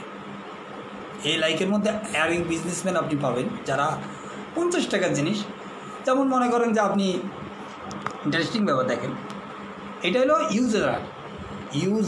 ইউজেরার মানে সুদখোর। কম ইন্টারেস্টে, মানে কম টাকায় বেশি ইন্টারেস্ট নেবে, 100 টাকা দিবে, লাভ নিবে 300 টাকা। তো এরা এখন আপনি সুদখোর পাবেন কই? এরা এমন ব্যক্তি, হয়তো দেখা গেলো যে আজকাল দেখবেন যে বড় বড় চেইন শপগুলোতে কী হচ্ছে, এরা হলো একটা মনোপলি বিজনেস করার চেষ্টা করে। বাইরে থেকে কোনোখান থেকে লটে মাল কেনার পর হয়তো একটা মাল তাদের কিনতে 50 টাকা খরচ হবে, কিন্তু এটার উপরে কিছু এমন সব ডিজাইন করে শোরুমে রেখে এটা 5,000 টাকা বেচে দিচ্ছে। এটা নিয়ে অবশ্যই আপনারা কিছুদিন আগেও দেখছেন যে বিভিন্ন জায়গায় আমাদের তাদের প্রতি বিভিন্ন ফাইনও করেছে বড়, আমি শোরুম ইয়েগুলোর নাম বলতেছি না, কোম্পানিগুলো আপনারা জানেন, পত্রিকা দেখেন। এরকম একটা পলিসি থাকে, এরা থাকে আপনার মনে করেন যে ডিসিপ্টফুল টাইপের মানুষ থাকে। এদের এদের ব্যক্তিগতভাবে এদের মধ্যে কোনো মোরালিটি নেই। নার্স কিন্তু এই কাজটা করবে না। যাদের মধ্যে মোরালিটি আছে তারা ইনজাস্টিস ক্যান নট সাপোর্ট, যারা আছে তারা কিন্তু তাদের এই নেচার, তাদেরকে বলা হয় সুযোগও দেওয়া হয়, তারপর তারা করবে না। তারা মনে হয় না এটা তো অন্যায়, আমি 50 টাকা জিনিস 200 টাকা বেচতে পারি, 50 টাকা জিনিস 5000 টাকা বেচতে পারি না, এটা বেচা উচিত নয়, এটা ব্যাড এফেক্ট আছে। লাইকের মধ্যে তাই না, লাইকের হলো প্রথম হলো টাকা, তারপরে হলো পাওয়ার। সে মনে করে টাকা থাকলে পাওয়ার আসবে, পাওয়ার থাকলে অন্যের উপর আমি ডমিনেট করতে পারবো এবং আমার পজিশন, আমার রেসপেক্ট সব তৈরি হবে। অন্যের বিপদের সময় লোন দেয়, ইন্টারেস্ট অনেক বেশি নেয়। এটা হলো ফিশিং অ্যাটিটিউড এবং ইউজাররা ফিশিং করে কাউকে কোন ফাঁদে দেখবেন যে আপনার হয়তো আজকে লাইকে পড়লাম, পড়ার পরে আপনারা চিন্তা করেন গ্রামের সেই মোড়ল সিনেমায় দেখেছেন, এখনও হয়তো গ্রামে আছে, হয়তো আমরা যেহেতু গ্রামে বাস করি গ্রামের চিত্র আমরা জানি না। প্লিজ রিমোট এরিয়াগুলোতে হয়তো এই ধরনের লোক আছে, তারা সুযোগ খোঁজে কীভাবে অন্যের একদম খুব সুন্দরভাবে বুঝিয়ে বাজিয়ে একদম আপনজন হয়ে যাবে। আর সেই লোকটা ভাববে তাই তো আমাকে কেউ দাঁত কণ্ঠ দিচ্ছে না, আমার এই জমি কিনতেছে না, অথচ এ আমাকে 2000 টাকা, এরা আবার 5000 টাকা বেশিও দিয়ে দিয়েছে, যা তুই দলিলটা আমার কাছে রাখ, যখন পারবি তার কিছুদিন পর দেখলো যে আরও 5000 দিয়েছে। ও তো ভাবতেছে যে আমার প্রতি কত জানি দয়া করতেছে। একসময় দেখা যাবে যে জমি বিক্রি করে যে টাকা পাবে তার অধিকাংশ টাকাই নিয়ে খেয়ে ফেলছে। আর এই যে ফিশিং অ্যাটিটিউড, ফিশিং করার একটা প্রবণতা আছে, কীভাবে টোপ ফেলতে হবে আর কত সময় বসে থাকতে হবে। ফিশিং অ্যাটিটিউড যারা করে দীর্ঘ মেয়াদি তারা ওয়েট করে, সকালবেলা বসে সন্ধ্যা পর্যন্ত থাকে, তারপরে একটা মাছ ওঠে। এরকম না যে আধা ঘন্টা গিয়ে ছিপ ফেললাম মাছ উঠলো পট করে চলে, কারণ আপনি 5000 টাকা দিয়ে সে টিকিট কাটছে এখানে ঢুকার জন্য। এই যে ফিশিং, এটা যারা আপনার কী বলে, এখন তো মনে হয় এগুলো নাই, আগে দেখতাম যে মাইকিং টাইকিং করে দেখাইতো যে অমুক জায়গায় মাছের একটা হবে, ফিশিং হবে, মাছ ধরার একটা আয়োজন আছে, প্রত্যেক টিকিট এত টাকা, 2000 টাকা বা 5000 টাকা, বড়ো বড়ো মাছ পাওয়া যায়। তো একটা মাছ পাইলে দেখা গেলো যে মাছ হয়তো দেখা গেলো যে 100 টাকার পাইল, কিন্তু ওই যে তার অ্যাগারনেস, মাছ ধরতে গেছে ওখানে, মাছ ধরে নিয়ে এসে ওই মাছ খাবে, কী আনন্দের। তো এখনকার মানুষের হয়তো এত সময় নেই, আগে হয়তো 10-15 বছর আগে এগুলো ছিল। এই ফিশিং অ্যাটিটিউডটা লাইকের মধ্যে সে বসে থাকে, কাকে কীভাবে, এই জন্য লাইককে বলা হয় ambition means simple every possible. যদি কারো প্রতি তার কোনো রাগ হয়, যেমন স্টুডেন্ট লাইফে হয়তো কেউ তাকে পরীক্ষার সময় কেউ একজন তার শখ পার্টি তাকে দেখাইল না, কোনো কারণে তার সাথে বিট্টে করছে, এই কথা কিন্তু মনে রাখছে সে 30 বছর পরে ইনডাইরেক্টলি সে প্রতিশোধ নিয়ে নিছে, ও বুঝতেও পারে না, সেও বলে নাই কোনোদিন, এই টাইপের লাইফ। ঠিক আছে, তাহলে রিলেশনের গভীরে যায়। এই জন্য অ্যাভারশন টু চিলড্রেন আর own duty, aversion to domestic duty, অর্থাৎ ডিউটি রেসপন্সিবিলিটি এগুলো নিয়ে লাইকের মধ্যে কোনো মাথা ব্যথা নেই। সে যা কিছু করে পরিবারের মধ্যে থেকেও পরিবারের সাথে সে নিজেকে জুড়ে না, কারোর সাথে সে নিজেকে জুড়ে না, তার একটাই উদ্দেশ্য থাকে, তার উদ্দেশ্য হাসিল করা। এই জন্য সঠিকভাবে যদি আপনি দেখেন, লাইকেও কারোর জন্য নিজের মন থেকে দিল থেকে কিছু করে না। এমনকি ছেলে মেয়েদেরকে যেভাবে গ্রো করা দরকার লাইকেও সেভাবে সে যে দেখলেন সবসময় তাদেরকে টোন করে। তো ছেলে মেয়েদেরকে টোন করলে তো ছেলেমেয়েরা আর বাবার মধ্যে একটা সম্পর্ক তৈরি, একটা ডোমিনেটিং টেন্ডেন্সি তৈরি করে সে, হ্যাঁ এটা পারবা না, এটা করবা না, এটা করবে, এতে করে দেখা যাচ্ছে বাচ্চাদের সাথে ফাদারের একটা রিলেশন খারাপ। আজকাল তো মায়ের সাথেও সম্পর্ক খারাপ হয়েছে। কেন খারাপ হয়েছে? মাও এখন বাবার মতো হয়ে গেছে, জব ওরিয়েন্টেড মহিলা। তাহলে মোটামুটি আমরা ছোটোখাটো লাইক, এখন যদি আপনি বলেন যে পুরো লাইকও আমি আপনাদেরকে বলে দিয়েছি, তা কিন্তু না। লাইকের একটা স্ট্রাকচার, একটা কেস দিয়ে আমি শেষ করতে চেয়েছিলাম, তারপরে মনে হলো যে না আর একটু বেশি আলোচনা করা দরকার। ওই আলোচনাটা কোনো কাজে হয়তো বা দিবে না, হয়তো বা দিবে। আপনি একজন লোককে চিনেন অনেক দিন থেকে, তার সাথে আপনার রিলেশন, তার আদি অন্ত সব জানেন, তখন আপনি হয়তো বা এর পরের আলোচনাটাকেও আপনি ব্যবহার করতে পারেন। কিন্তু যে ব্যক্তিটা আপনার কাছে নিউ পেশেন্ট হিসাবে এসেছে, তাকে আপনি তো লাইকও দিতে পারবেন না, ওই যেহেতু আপনি জানেন না। সেক্ষেত্রে আপনি লাইকও কীভাবে দেবেন? সেক্ষেত্রে ওই লোকটা যে বুস্টিং করতেছে আপনার সামনে, তার যে গ্রেটনেস প্রকাশ করতেছে, সে কী করেছে, এবং হিপোক্রেসি, সে যা কিছু করতে চায়, যা বলে আর কাজের মধ্যে তার মিল নেই, তার ইন্টেনশন, তার চিন্তা আর কাজের মধ্যে অনেক ব্যাপী। এই জন্য লাইকোপেশন আমাদের দেশে প্রচুর, আমাদের দেশের মানুষের মধ্যে এই জিনিসটা অনেক বেশি। শিক্ষিত বলেন, অশিক্ষিত বলেন, ইন জেনারেল মানুষের মধ্যে বলেন, অধিকাংশ মানুষই অনেক কিছু করতে চায়, সব কিছুর মধ্যে তারা আছে। বিয়ের আসলে যৌতুকের মধ্যেও আছে, আবার দেখা যাবে যে হজ করে আসতেছে সেখানের মধ্যেও আছে, ধর্মীয় বড় অনুষ্ঠান হচ্ছে সেখানেও কন্ট্রিবিউশন করতেছে, আবার ব্যক্তিগত জীবনে দেখা যাবে যে তাদের নেচারের দিক থেকেও তারা বিভিন্ন ধরনের আজে বাজে জিনিসের সাথে জড়িয়ে আছে, হয়তো বা তারা এটা বলে না কিন্তু ইনডাইরেক্ট জানা যায়। তো এই যে বিষয়গুলো, এই যে একজন মানুষের মধ্যে কী দেখেন তার লাইকোপ্যাশন, আমি বলছিলাম যে আপনার চেম্বারে যখন আসবে তখন খুব পোলাইট, জেন্টেল এবং খুব আপনাকে কি সমীহ করে কথা বলবে। প্রথমে আপনাকে সে মাপবে, আপনি কী মাপবেন লোক। যদি দেখে যে তার থেকে জ্ঞানে, গরিমায়, যোগ্যতায়, নলেজে আপনি হয়তো সেই ইংরেজি শব্দ বলতেছে, আপনি ইংরেজি শব্দ বুঝে নেন, সে কিন্তু বুঝে ফেলবে যে ডাক্তার সাহেব এখানে উইকনেস। তখন শেষের দিকে আস্তে আস্তে আপনার উপর ডমিনেশন করে যাবে। প্রথমে নরম, পথের শেষ চেম্বারে যাওয়ার পর্যন্ত আপনি দেখবেন যে সে সুর আস্তে আস্তে উঁচু করতেছে, এবং একটা সময় গিয়ে আপনি বুঝে বলবেন যে এই ব্যক্তি অন্যরকম। এবং ডবল রোল তার মধ্যে দেখবে, ওয়াইফ আসলে ওয়াইফের সাথে এক ধরনের করবে, আপনার সাথে আরেক ধরনের লাফিং জয়লেস তার মধ্যে থাকবে। ঠিক আছে, এই ডমিনেশন টেন্ডেন্সি লাইকের মধ্যে আমরা দেখি। তো ঠিক আছে, আমরা এখন লাইকো থেকে বেরিয়ে যাব। আপনারা যারা এতক্ষণ আমাদেরকে সঙ্গ দিলেন, মোটামুটি আশা করি একটা আইডিয়া হয়ে গেছে আপনাদের যে কীভাবে আমরা লাইকোপ্যাশন আমাদের চেম্বারে মোটামুটি দেখব, আইডিয়া করেছেন। অনেক একুট কেস আমাদের কাছে। এখন তো আমাদের চ্যালেঞ্জিং, হোমিওপ্যাথি একটা চ্যালেঞ্জিং জায়গায় চলে গেছে। আগে যেমন মনে করেন যে হোমিওপ্যাথি মানি হলো হোমিওপ্যাথি ডাক্তাররা ক্রনিক কেসের জন্য বসে থাকবে, টিউমার আসবে, সোরাইসিস আসবে। এখন কিন্তু তা না, মেডিকেল আপনাকে হসপিটালে নিয়ে যাবে রুগী দেখার জন্য, বাড়িতে নিয়ে যাবে আপনাকে রুগী দেখার জন্য, হয়তো বেড রিটেন রুগী, ইমার্জেন্সি রুগী হোমিওপ্যাথি ডাক্তারের কাছে। তখন আপনি কী করবেন? এগুলো আমাদেরকে শিখতে হবে, নাহলে উপায় নেই। আমি বলছি না যে আপনি 50 বছর আগের হোমিওপ্যাথি আর এখনকার হোমিওপ্যাথি চিন্তা করলে বিরাট বিপদ হবে। এখন মানুষ মনে করে যে হোমিওপ্যাথি ডাক্তারদেরকে দিয়ে এটা ট্রিটমেন্ট করাইতে হবে। প্রচণ্ড দাঁতের ব্যথা হচ্ছে, আপনি কী করবেন? আর খালি ক্যামো মিলে দিলেন, সব ক্যামো মিলে কি রুগী ভালো হবে? হবে না। তো এইসব জায়গায় আপনাকে একটা জায়গা তৈরি করে নিতে হবে যে চ্যালেঞ্জিং কেসগুলো আমরা কীভাবে মোকাবেলা করি। এরকম একটা চ্যালেঞ্জিং কেস আমি এখন আপনাদের সাথে শেয়ার করব। সেটা হলো, এখন বর্তমান সময়ে অনেক বেশি দেখেন যে প্যানক্রিয়াটিসের পেইন হয়, সিভিয়ার পেইন হয়, এবং প্যানক্রিয়াটিসের যেই পেইনটা হয়, প্যানক্রিয়াসের যে পেইনটা হয়, এটা মারাত্মক পেইন। যাদের হয়েছে তারা জানে।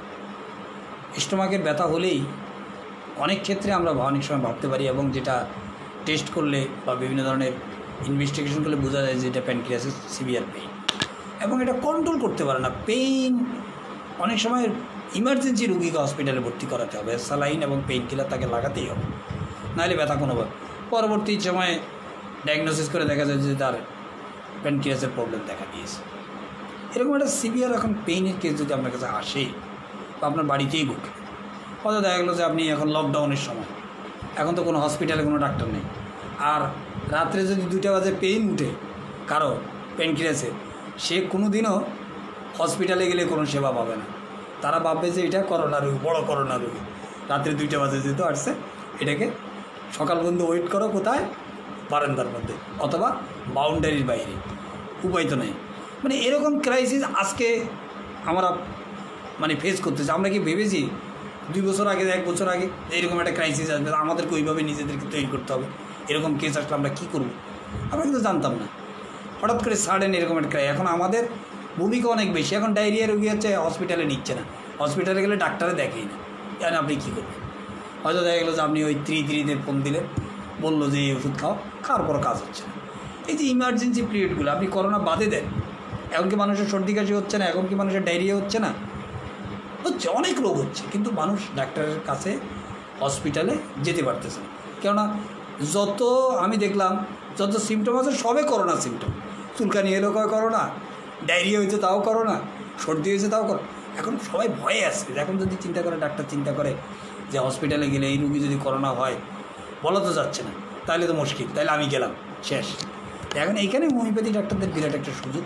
কিন্তু হোমিওপ্যাথি ডাক্তাররা তো, আমি হোমিওপ্যাথির কোনো কর্তা ব্যক্তি না, ডোন্ট মাইন্ড আপনারা, যে আমরা তো আমাদেরকে ওইভাবে তৈরি করিনি।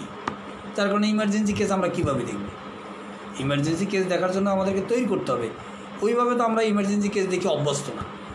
আমরা তো মনে করেন যে আমাদের কাছে ইমার্জেন্সি কেস আসে, জ্বর, সর্দি, কাশি, মাথা ব্যথা, মাঝে মাঝে আসলে এটা আমরা রাষ্ট্রক ব্রাইনিয়া বেলেডোনা জেলসিমিয়াম এগুলো দিয়েই সারাই দিয়েছে। কিন্তু দেখা গেলো যে একটা প্রচণ্ড পেইন হয়েছে, প্যানক্রিয়াসে পেইন, সিভিয়ার পেইন, এখন হসপিটালে যাওয়ার মতো অবস্থা নেই। সেখানে আপনি কী করবেন? এখন তো আপনি যেহেতু বাড়ির পাশে আছেন, আপনি যেহেতু চেম্বার খুলে বসে আছেন, আপনার কাছে রুগী আসলে, আর হোমিওপ্যাথি ডাক্তাররা তো আমরা তো ভদ্রলোক, আমরা রুগীকেও মানে দেখবো না, ছেড়ে দেবো, পারবো না, এরকম কথা কখনো বলি না। ঠিক আছে, আসছে, চেষ্টা করি, কিন্তু হিউম্যানিটি আমাদের মধ্যে অনেক বেশি, আমরা চেষ্টা করি যে মানুষের কল্যাণ করা যায় কীভাবে। এইরকম কেসগুলো আমরা কী করি? এইরকম একটা কেস নিয়ে আমরা আপনাদের সাথে শেয়ার করতেছি যে ব্যথা এক্সপ্রেশন করে কীভাবে, ব্যথার যে জেটসার সেখানে পেশেন্ট কীভাবে তার করে, সেটাই নিয়ে আমরা একটা আলোচনা করব। প্রথমে বলেছি প্রচণ্ড পেইন হচ্ছে, তাকে পেইন কিলার দেওয়া হয়েছে, ইঞ্জেকশন দেওয়া হচ্ছে, তারপর তার ব্যথা কমানো যাচ্ছে না, প্রচণ্ড সিভিয়ার পেইন।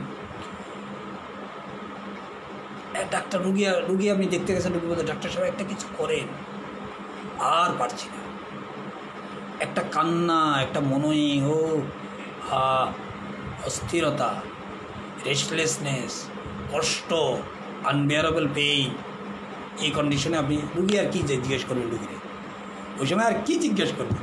হয়তো তার অ্যাটেন্ডেন্স থেকে 2-4টা কথা দেয়, পেশেন্ট থেকে জিজ্ঞেস করে কিচ্ছু পাওয়া যাবে না, আর করলে আরও বিরক্ত হবে, কষ্ট করে যা বলবে, একটা কষ্ট।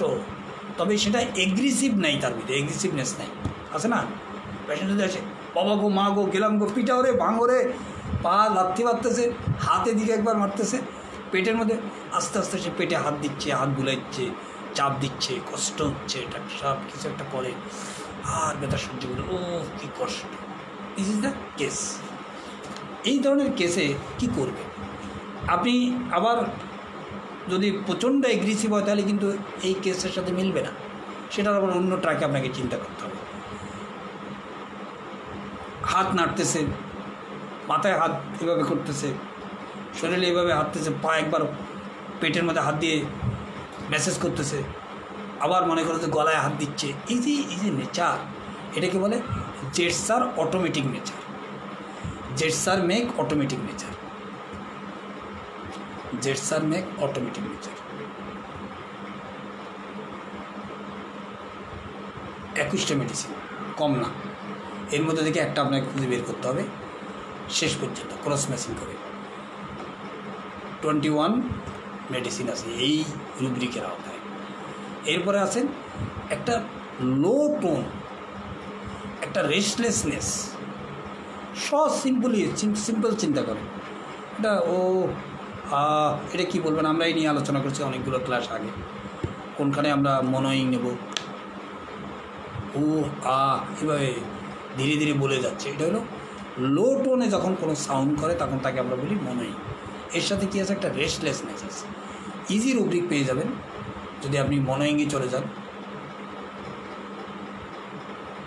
মনোয়িং, রেস্টলেসনেস, উইথ মাত্র 3টা মেডিসিন।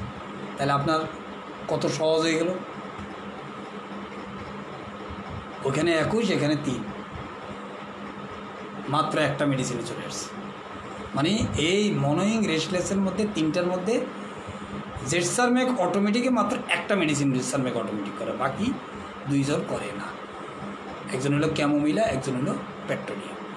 এরা 2 জনে, একজন হিস্টামোনিয়াম, ক্যামোমিলা, পেট্রোলিয়াম, এই 3 জনের মধ্যে বাকি 2 জন অটোমেটিক জেটসার করে না। একটা জেটসারের মধ্যে অটোমেটিক নেচার থাকবে, কখনো হাত দিচ্ছে মাথায়, কখনো পেটে হাত দিচ্ছে।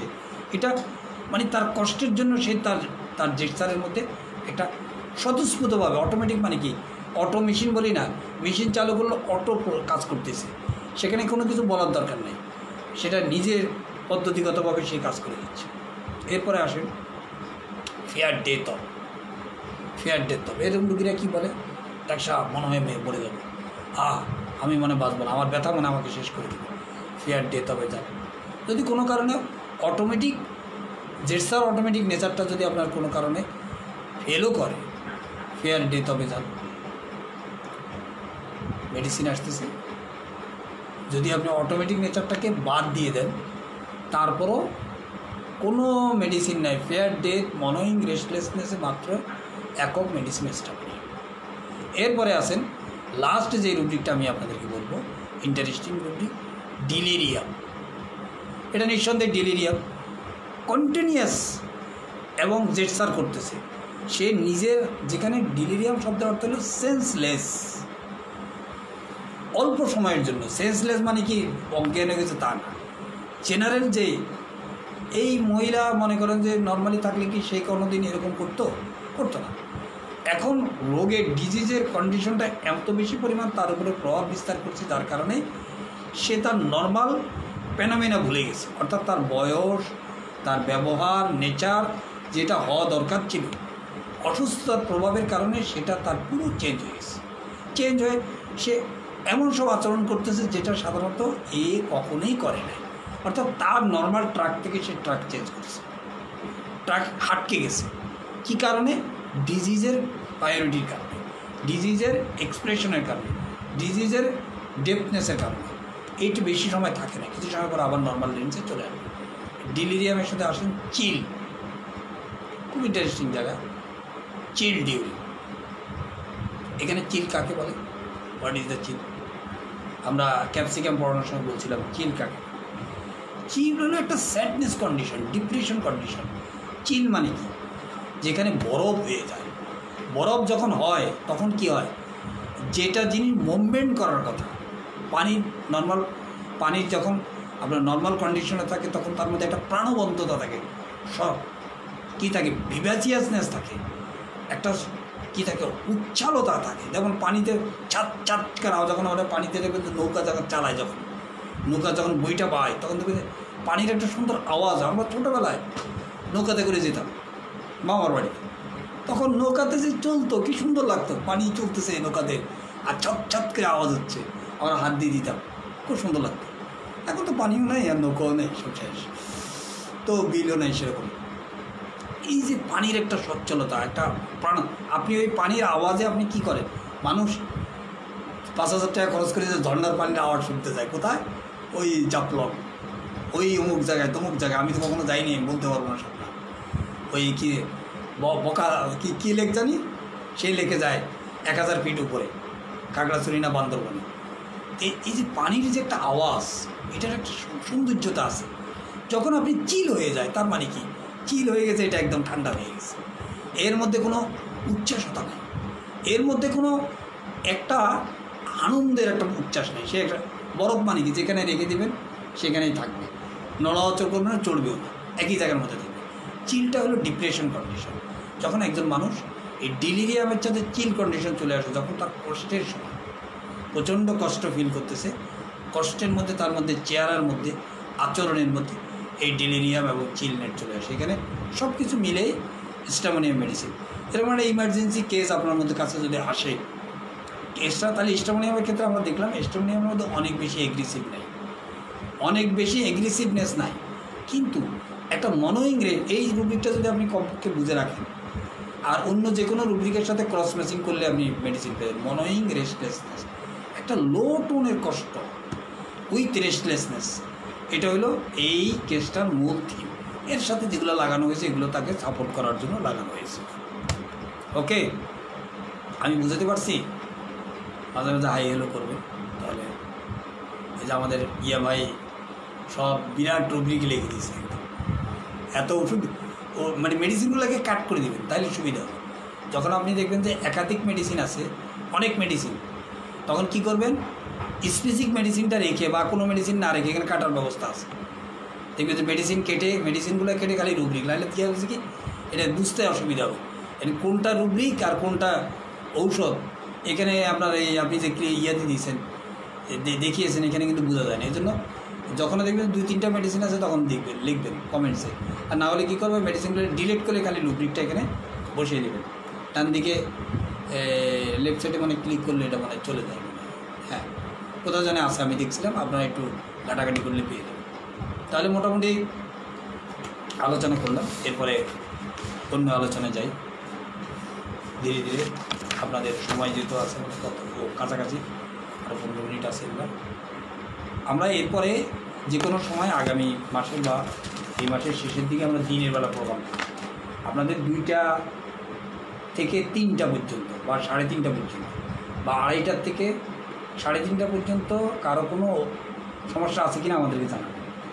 ওই সময়টা আমাদের চেম্বার থাকে না, আমরা রেস্টে থাকি, ওই রেস্টটা আমরা হয়তো বা একদিন পর করলাম, আপনাদের এই ব্যাপারে পরামর্শ কমেন্টসে জানাবেন যে দুপুর 2টা অথবা 2:30 থেকে 3:30 এই সময় পর্যন্ত আমরা ক্লাস করতে পারি কি না। ঠিক আছে, যদি আপনারা পারেন তাহলে আমাদেরকে জানাবেন, সে অনুযায়ী আমরা আস্তে আস্তে প্রিপারেশন নিচ্ছি যাতে ওই সময় ক্লাসটা করা যায়। ওকে, আমরা ছোটো ছোটো বিষয় নিয়ে আলোচনা করি। তা আমাদেরকে যেহেতু আমাদের বড় লম্বা আলোচনা করা, আপনি কিছু পেশেন্ট দেখবেন আপনার কাছে যখন আসে, বা পেশেন্ট আপনি একটু বিয়ে বাড়িতে গেলেন বা আপনি কোনো অনুষ্ঠানে গেলেন, কারো বাড়িতে গেলেন, কিছু লোক আছে পানি খাচ্ছে, পানি খাওয়ার আগে গ্লাসে পানি নিচ্ছে, নেওয়ার আগে ভিতরে কী একটা আছে এটা সবাই দিল। কী পেশেন্ট, মানে কী পেশেন্ট হতে পারে, সম্ভাবনা হয়, এগুলো কিন্তু দেখার বিষয়। কোনো মানুষের কোনো ক্যারেক্টার আমাদের কোনো ড্রাগের বাইরে না, সোজা কথা। এগুলো একটা স্পেসিফিক ক্যারেক্টার, যে আপনি হয়তো একটা গ্লাস, আমরা দেখবেন যে অনেক লোক আছে যে এখন করোনার কারণে আমরা নর্মালি দেখতাম একটা বোতল পড়ে আছে, খুব গরম পড়তেছে, খেয়ে ফেললো, জিজ্ঞাসা করলো, গ্লাস আছে খেয়ে নিল। অনেক রাস্তাতে দেখবেন যে বড় আপনার পানির একটা আপনার জার রেখে দিছে, অথবা বড় বড় আপনার মনে করেন যে কন্টেনার রেখে দিয়েছে, ওখানে একটা গ্লাস লাগিয়ে রেখেছে, খাচ্ছে মানুষ, কোনো প্রবলেম নেই। অনেকে কিন্তু খাবে না ওই গ্লাস, সে ওয়ান টাইম খুঁজবে, অথবা বোতল কিনে খাবে। এই যে ডাউটনেস, এটা কিন্তু মেডিসিনের কেস। তো আমরা এটা আপনারা জানেন, মেবি হাইওস হতে পারে যে এরা সবসময় হাইওস। বাচ্চাদের ক্ষেত্রে একটা জিনিস আমরা দেখি, সেটা হলো এদের ভয় চোখের মধ্যে থাকে, সাসপিসিয়াসনেস, ডাউটফুল থাকে। এরা যখন কাঁদে না, এদের কান্না কেমন জানেন? ইন্টারেস্টিং কান্না। আপনি ভ্যাকসিন দিতেছেন, হয়তো ইঞ্জেকশন লাগাচ্ছেন বা ইঞ্জেকশন দিবেন, সেটা তো পালানোর সুযোগ নেই, তখন যে কান্না অ্যাফেক্টেশন করবে, বুক যেমন স্টামোনিয়াম যেমন হাউমাউ করে কাঁদবে, চিৎকার চেঁচামেচি করে ওই জায়গার একদম হাত পা ছেড়ে একাকার করে ফেলবে। এই কিন্তু তার এফুয়ে কাঁদবে, মনে হয় যেন কান্না, ভিতরে কত কান্না, বুক ফুলে গেছে, এরকমভাবে কান্না, একটা ফেয়ারফুল চাইল্ড। এটা হলো তার এফেক্টেশন। বাচ্চারাকে বলা ইঞ্জেকশন দিব, বা তোমার কুকুর ভয় পাই না, আমি কুকুরকে ভয় পাই না।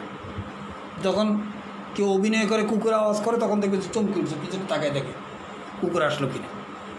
হাইওস কাউকে বিশ্বাস করে না, এমনকি মাকেও না। ওষুধ খাবারের সময় ভালোভাবে দেখে ওষুধটা ঠিক আছে কিনা। দেখবেন তো অনেক লোক, আপনি এখন ওষুধের দোকান থেকে, ঢাকা শহরে একটা ওষুধের দোকান থেকে ওষুধ কিনলে, এখানে কি আপনি মনে করেন আপনাকে এক্সপায়ার ডেট ছাড়া একটা ওষুধ দিয়ে দিবে? হ্যাঁ, দেখবে যে এক্সপায়ার ডেট আছে কিনা। আবার ট্যাবলেটের তো যারা ট্যাবলেট খায় তাদের তো এক্সপায়ার ডেট ওখানে লেখা থাকে না, ও তো বড়ো প্যাকেটে থাকে, ওইটা সেই প্যাকেটটা নেওয়ার চেষ্টা করবে, যদি সুযোগ থাকে দেখবে এক্সপায়ার ডেটটা ঠিক আছে কিনা। মানে বিভিন্ন রকমের আচরণ করবে। হয়তো ওষুধটা খাওয়ার আগে যদি বেশি শিক্ষিত লোক হয়, তার যে মেডিকেল নেম ধরে যে নেটে ছাড় দেবেন, কী কী কী সাইড এফেক্ট হতে পারে।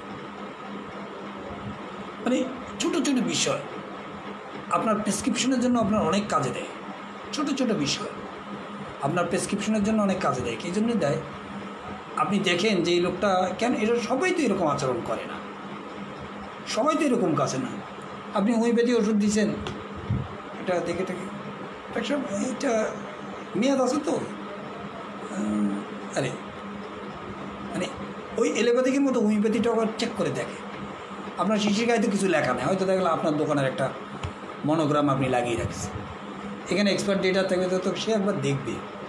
কি দেখে? আপনার কাছে কোশ্চেন দাঁড়ায় না, হয়তো আপনি কোশ্চেন করলেন, তা আপনি বলছিলেন যে কী দেখে, ওষুধের গায়ে কী দেখে, এটা দেখার বিষয় না।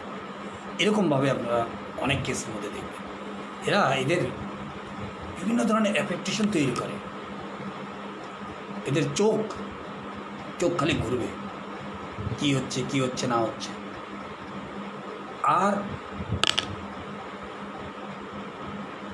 ফসফরাসের চোখ থাকবে আপনার ওয়াচফুল, চিল্ড্রেন, সব কিছু দেখবে। এর ভয়ের চোখ থাকবে আর ওর দেখার চোখ থাকবে, দেখতেছে আপনার উপরের ফ্যানটাও দেখলো, এটাও দেখলো, ওটা দেখতেছে, সব কিছু দেখতেছে, অবজার্ভ করতেছে সে, তার মধ্যে কোনো ভয় নেই। এভাবে আমরা আমাদের মেডিসিনগুলোকে চিনব, যত চিনতে পারবো তত আমাদের জন্য কল্যাণ হবে, আমরা লক্ষ্যে বুঝতে পারবো। নাহলে সকলের জন্যই কষ্টকর ব্যাপার হয়ে যাবে। আমরাও ধীরে ধীরে চেষ্টা করব যে প্রসঙ্গগুলো আপনাদের সাথে শেয়ার করার জন্য। তবে বর্তমান সময়ে আমি একটা রুব্রিক কদিন আগে বলছিলাম, এটা আবার রিপিট করি, শেষ সময় রিপিট করি, যদিও সেটা আপনার স্পেসিফিক চ্যাপ্টারের রুব্রিক, তবে খুব কাজের রুব্রিক এই বর্তমান করোনার সময়।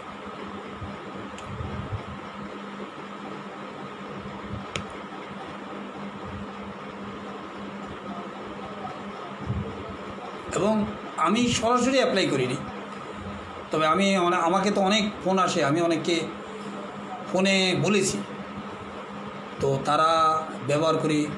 আমি বলছি এটা একটু দেখেন, agitation from cough, agitation from, আপনি ভাই একটু লিখে দেন তো রুব্রিকটা। কফের মধ্যে গেলে আপনি পাবেন এজিটেশন ফ্রম। এই বিষয়টা কি?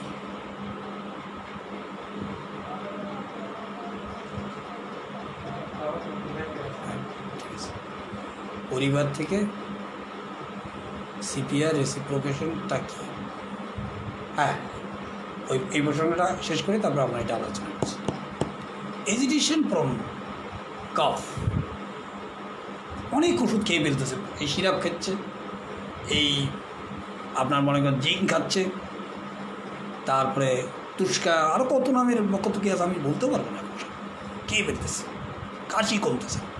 আপনিও 2-3টা দিয়ে দিলেন ওষুধ, ব্রাইনিয়া বদলাইলেন, ব্রাইনিয়ার পরে এটা দিলেন ওটা দিলেন, সেটা কাশি কমছে না। এটার মানে কি?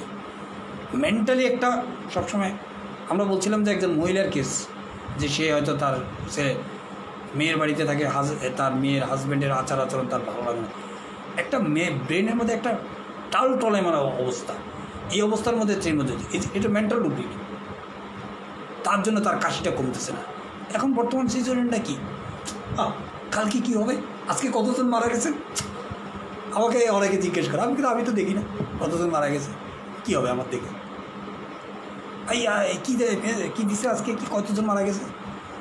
আমি বললাম কতজন মারা গেছে সেটা কেমন করে বলবো, হয় 40-40 এরকমের মধ্যে হবে, হয়তো আজকে 37 জন মারা গেছে, কতজন এফেক্ট হলো, কতজন আরোগ্য লাভ করছে, মুশকিল ব্যাপার। এত আপনার জেনে লাভটা কী হবে? একটা ব্রেনের মধ্যে একটা টালটলেমান অবস্থা, অস্থিরতার মধ্যে, বিশেষ করে গ্রামের লোকদের মধ্যে কম, ওইখানে তো এফেক্ট, শহরের মানুষরা বেশি হচ্ছে। কালকে কী জানি করবে, এদিকে তো কাশি কমতেছে না কোনোভাবে। কাশি কমবে কীভাবে? ওই যে জায়গা মেডিসিন না পড়লে তো কাশি কমবে না, একটা টলটলেমান অবস্থার মধ্যে চলতেছে। কালকে কী ঘটনা হবে, এই ব্যবসা তো বন্ধ হয়ে গেছে, এই 4টা পর্যন্ত দোকানদারি করতে বলে, নাহলে পুলিশ আসে আবার পিটায়। 4টা পর্যন্ত কী করবো, সকালে খুলি 10টায়, কাস্টমার আসার আগে বন্ধ করে দিতে হয়। আর বাড়িওয়ালা বলছে ভাড়া নিবে না, কিন্তু 3 মাস যাবত বাড়ি ভাড়ার জন্য অস্থির করে ফেলছে, যেটা প্র্যাকটিক্যাল প্রবলেম হচ্ছে। কারেন্ট বিল বলছে সরকার লাগবে না, কিন্তু এখন তো কারেন্ট বিল আসছে অনেক, কারেন্ট বিলটা দিতে হবে। কী যে করি, বিপদে, খুব ব্যস্ত, খুব অস্থিরতা, রাত্রে শুয়ে খালি চিন্তা করে কী করবে। এটা হলো এজিটেশন। এই অ্যাজিটেশনের কারণে তার কাশিতে সবসময় তাকে ইরিটেট করতেছে, তার মেন্টাল লেভেল ইরিটেশন, তার থ্রক্স লেভেলে গিয়ে আপনার এটা হচ্ছে, থ্রট লেভেলে গিয়ে তার এটা থ্রট লেভেলে গিয়ে তার এটা ইরিটেশন আছে। ফ্যারিংস এগুলো তখন তার সবসময় তাকে এক্সাইটেড করতেছে, তার এক্সাইটেড মেন্টাল লেভেলটা তার ফিজিক্যাল লেভেলে এক্সাইটেড হচ্ছে। এই জন্য কাশি কোনোভাবে, কাশির জেনারেল সিমটম ধরে ওষুধ দিচ্ছে, শুষ্ক কাশি, ড্রাই কাশি, পানি বেশি খায়, গরম থেকে ঠান্ডা চেঞ্জ হচ্ছে, ওয়েদার পরিবর্তন হচ্ছে, মানুষ এখন ঘামতেছে, আবার কিছুক্ষণ বৃষ্টি, আবার গরম, এরকম ওয়েদারের মধ্যে যে মেডিসিনগুলো আছে সব দেওয়া শেষ, কাজ হচ্ছে না। যাও সেখানে আপনারা এই এজিটেশন ফ্রম কাফ, আমার মনে হয় যে 2-4টা রুগী আপনাদের ভালো হয়ে যাবে। সেদিন অবশ্যই একভাবে বলছি, আজকে আরেকভাবে। এবং অনেক কাশি দেখবেন যে বিভিন্ন জায়গায় ওষুধ খেয়ে ফেরত আসছে, আরে 3 মাস যাবৎ কাশি কমছে না। তখন আপনার চিন্তা হবে, আরে 3 মাস যাবৎ কাশি এমন কী জিনিস হলো? সব টেস্ট করাও শেষ, ওষুধ খাওয়াও শেষ, কাশি কমে না। নিঃসন্দেহে তার কোনো জায়গায় প্রবলেম, অর্থাৎ সে মেন্টালি আপসেটের মধ্যে আছে, এজিটেশনের মধ্যে আছে, যার কারণে তার কাশিটা তাকে ডিস্টার্ব করছে। যেটা বলছিলাম যে সিপিআর রেসিপ্রোকেশনটা কী? রেসিপ্রোকেশন মানে হলো বিনিময়। আমি তোমার জন্য কিছু দিলাম, তুমি আমাকে এর বিনিময় দিবা। সিপিআর কী করে? ড্যান্সিং করে। ড্যান্সিং করে কার জন্য? পরিবারের জন্য। সিপিআর ডোমেস্টিক অ্যাংজাইটি ডোমেস্টিক, তারপরে কেয়ারিং ডোমেস্টিক, তারপরে স্যাডনেস ডোমেস্টিক, সব ডোমেস্টিকের মধ্যে, কেয়ারফুল অফ ডোমেস্টিক, সব ডোমেস্টিকের মধ্যে সেই হাউস হোল্ড এবং ডোমেস্টিকের জন্য সে বিখ্যাত। এবং এটা করতে গিয়ে সে নিজেকে নিঃশ্বাস করে দেয়, প্রয়োজনে সে বেশি কাজ করে এবং ইন্ডিপেন্ডেন্ট থাকতে চায় সিপিআর। ইগো নাই কিন্তু ইন্ডিপেন্ডেন্টের মধ্যে সিপিআর আছে। সেদিন আমি সেই ইন্ডিপেন্ডেন্ট নিয়ে আলোচনা করি না। সে মনে করে যে সিপিআর বেশি, যেটা সিপিআর কীভাবে হয়, এই জাতীয় কিছু সিপিআর আপনারা পাবেন। আমরা এখানে পুরনো লোক যারা আছে তারা জানে, এটা আলোচনা করছি আমি। এদেরকে চাকরি, মহিলাদের ক্ষেত্রে যেটা সিপিআর হয়, জব করার জন্য এদের সুযোগ আছে জব করার। পরিবারের লোকরা বলে তুমি কেন জব করবে, প্রয়োজন নেই তো। সে বলা হলো কেন জব করলে, আমি জব করলে অসুবিধা, আপনাদের সংসারের কাজ ঠিক মতো হলেই তো হইল। এই মহিলা জব করে, করার পর ডিউ টাইমে ঘরে এসে সব কাজ করবে, যার যেটা প্রয়োজন। সিপিআর ফ্যামিলি ওরিয়েন্টেড বলে ফ্যামিলির সব বিষয়গুলো সে কেয়ার করে। ওই যে আমি বললাম, একটা মানুষ যদি এখন মনে করেন যে 5টা রুটি বানানোর দরকার, সেখানে যে 10টা রুটি বানায়, যদি কারো যদি এক্সট্রা একটা রুটি প্রয়োজন হয়ে যায়, তখন কী করবে? বাচ্চার বাবা এটা পছন্দ করে, তার জন্য একরকম, বাচ্চার জন্য একরকম, তার দাদি ডায়াবেটিস রুগী, তার জন্য আরেক রকম। এই যে বিষয়গুলো, এগুলো এক্সট্রা তারপরে কীতে তাকে এক্সারশন করে দেয়। সিপিআর যখন এইভাবে পরিবারের জন্য করতে করতে একটা সময় গিয়ে সে কী হয়, অসুস্থ হয়ে যায়, তার মধ্যে সিক কন্ডিশন আসে। তখন সে কী চায় যে এই যে লোকগুলোর জন্য আমি এত সময়, এত শ্রম, আমার জীবন নিঃশেষ করে দিয়েছি, অতএব এদের তো কিছু দায়িত্ব কর্তব্য আমার কাছে রয়েই যায়। এরা আমাকে কিছুটা হলেও হেল্প করবে, আমাকে খোঁজ নেবে, আমাকে আশেপাশে বসবে, আমার একটু মাথায় হাত বুলে দেবে, প্রয়োজনে ডাক্তারের কাছে নিয়ে যাবে।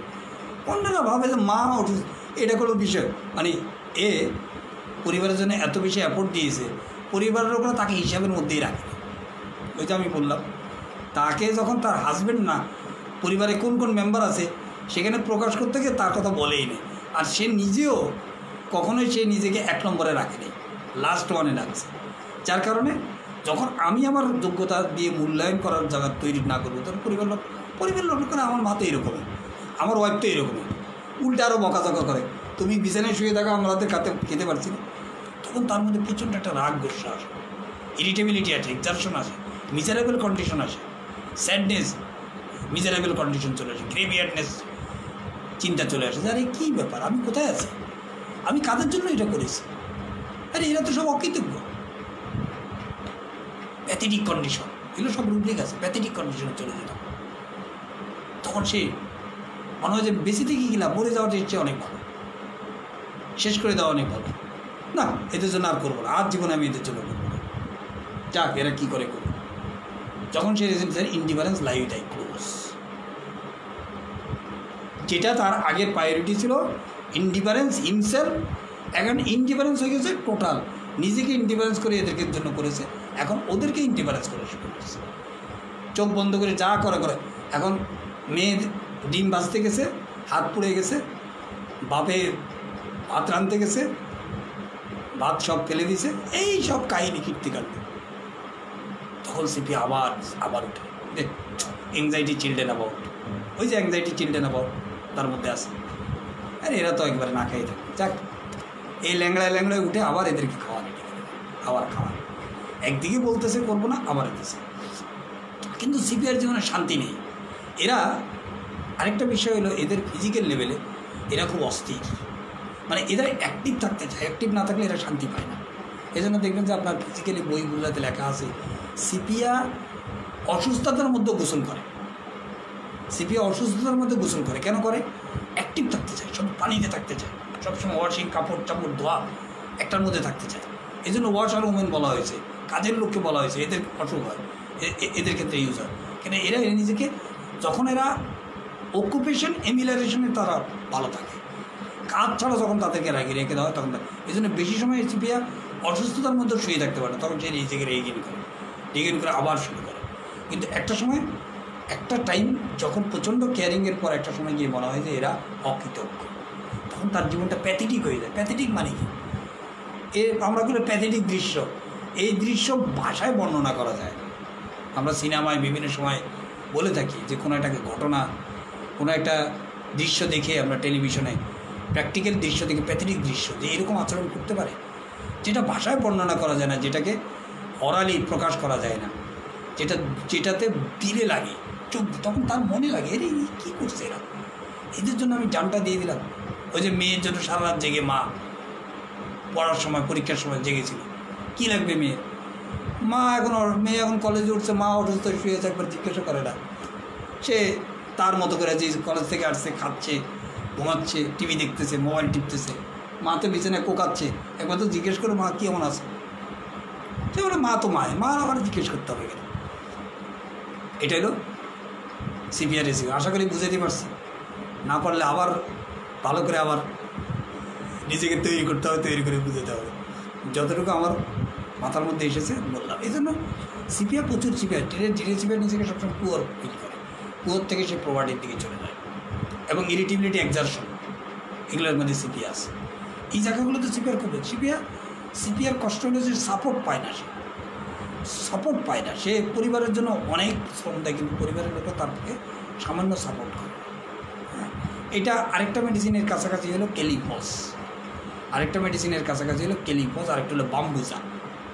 এরাও হয়, তবে এদের মধ্যে এরা সবাই আপনার মনে করেন ক্যালিপস মানে পুকুরের মধ্যে নাই, আর বাম্বুজা পুকুরের মধ্যে আছে। দেখি আমি একটু দেখে নিই।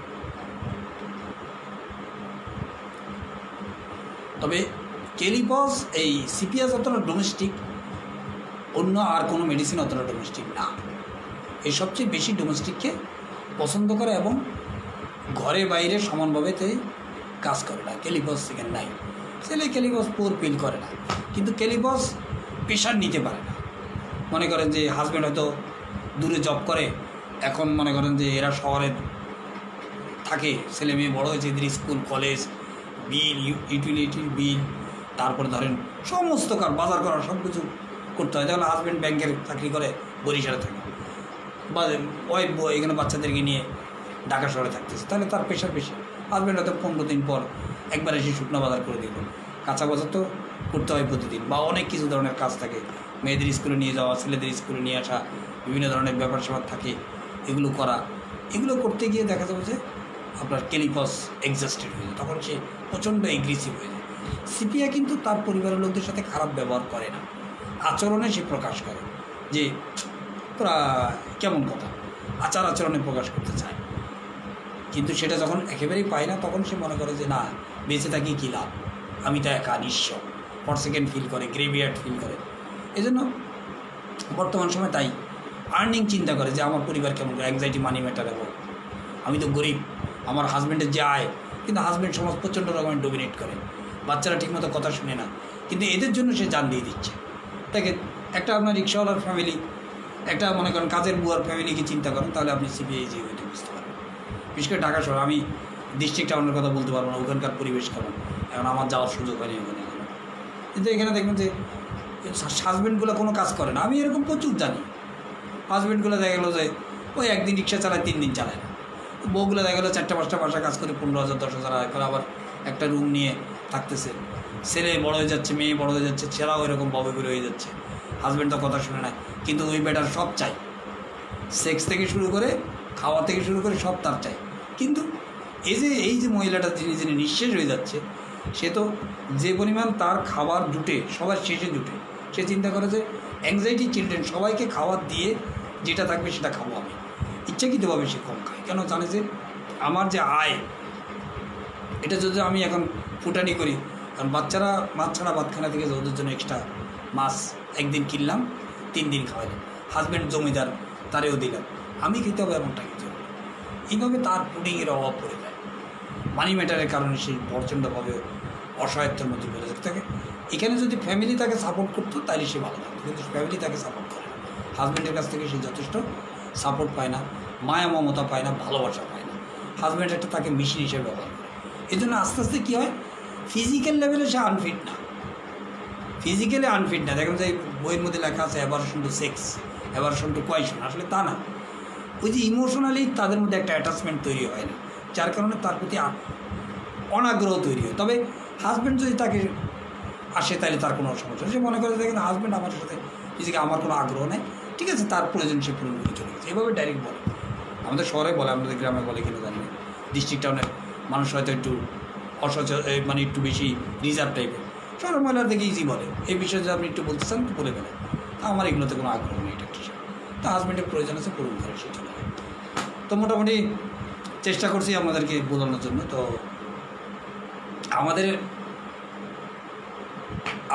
আমার যে বইটা 5টা মেডিসিনের, এর মধ্যে কী কী মেডিসিন আছে, প্রথম আছে ডালকামারা, তারপর আছে নেট্টামিওর, ইগনেশিয়া, প্লাম্বা মেটালিকাম, আরেকটা কি প্রথম বললাম যে ভাই আমাদের আসাদ ভাই কী কী মেডিসিন আছে, ডালকামারা, ইগনেশিয়া, নেট্টামিওর, প্লাম্বা মেটালিকাম, আরেকটা কী বাদ পড়লো, আরেকটা কী বোধ পড়লো ভাই আসাদ ভাই বলেন তো। নেট্টামিওর, ইগনেশিয়া, নেট্টামিওর থাকলো, ডালকামারা থাকলো, আর হলো প্লাম্বা মেটালিকাম থাকলো, আরেকটা কী থাকলো, আরেকটা যে কী মেডিসিন আমার মেমোরিতে আসতেছে না কেন। যাই হোক, এই 5টা মেডিসিনের যে বইটা আমাদের এখন প্রায় প্রিন্টিং হয়ে গেছে, এখন শুধু বাদাইয়ের কাজ চলতেছে। এক্ষেত্রে আমাদের অনেকেই কাজ করছে, তার মধ্যে আমাদের আসাদ ভাই সর্বশেষ প্রুফ দেখে দিয়েছে, নাহলে এই বইটা পুরোপুরিভাবে বাইর করা সম্ভব হচ্ছে না। এখানে প্রায় 230 পৃষ্ঠার পেজের বুক, 5টা মেডিসিনে 230 পেজ বই হয়েছে। এখন বুঝেন, প্লাম্বা মেটালিকাম এত বেশি লেখা হয়েছে, 100 পেজ খালি প্লাম্বা মেটালিকাম আছে। তারপরে আপনার ডালকামারা আছে প্রথম দিকে, তারপরে আপনার ইগনেশিয়া আছে, আর হলো নেট্টামিওর আছে। নেট্টামিওর ছিল না, এই বইটা অনেকের কাছে আছে। তবে এখন যে অবস্থায় আসছে বইটা, প্রচুর আমরা এটার মধ্যে এফোর্ট দিয়েছি।